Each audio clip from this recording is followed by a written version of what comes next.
Hello Wild Hives community. Welcome to another one of our videos. Today it's Saturday. It's the very beginning of August and it's about late and high 80s, and you know, in our vales it's probably in the high 90s. So it's going to be a nice day. It's around noon, so our bees are busy, as you can probably see. And I'm here at the beginning of our rows, and we're going to discuss a question that I put in my last blog, which is why ask questions? Why ask why? And I'm going to go through my hive, and we'll talk just a little bit about the blog as I'm working. So I may not be looking directly at you, but you can watch us as I'm working through the hive, and we'll talk a little bit about why. So maybe the first question is, well, why do you smoke your bees? I tend not to over smoke my bees. I smoke my bees a little bit just to get them their attention and their awareness at the entrance rather than up here where I'm working. That's one of the reasons why I do it. Another reason why I do it is to hopefully trigger them to pay attention to their honey. It is a smoke-related trigger, which they think it's there's a fire, and so they're going to pay attention to the honey, maybe consume some more honey while I'm in here versus coming up or paying attention to me. So that's one of the questions why.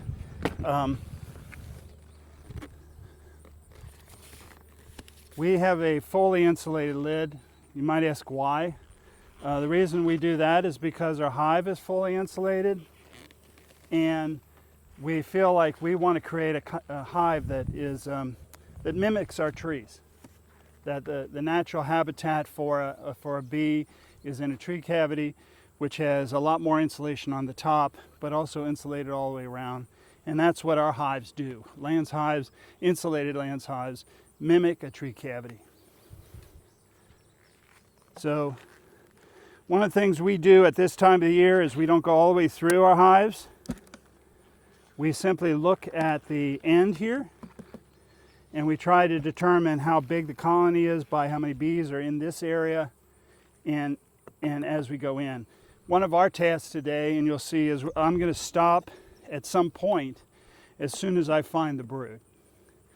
It is August, it is dearth. So one of my latest posts was about dearth.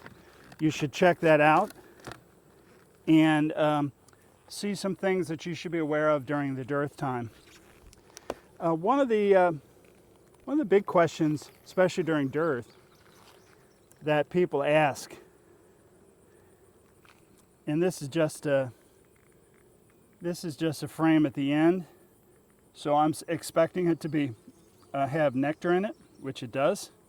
Good amount of bees right here at the very end. I believe this hive has 17 frames. I'm not just cherry picking. This is just the first hive I've come to. So. Why would you feed? Well, we at Wild Hives, we choose not to treat or feed. And one of the reasons why we don't feed is because we allow them to have as much of their resources as possible, as much of their honey as possible. And we don't completely strip all the honey off in June. That allows them to feed during this dearth time, this time where it's not that there's no nectar, it's just there's a very little nectar compared to the nectar flow of May and June. But as you can see on this one, 4 frames in on a 17 frame hive, they've got plenty of honey. They're not starving, they're not uncapping, they are capping. So my hives don't need to be fed. Now I've taken 100 bottles off these hives so far. Now that may not seem a lot, but you got to remember when you get advice, who you're listening to. When you ask why, you should know who you're asking why of. Whether you're on a forum, whether you're reading a book, where are you getting your information from? And if you're a backyard beekeeper, you don't have to do everything that a commercial beekeeper does. So one of the other things that you might be hearing during this time is because they're not taking honey, a lot of commercial beekeepers are treating.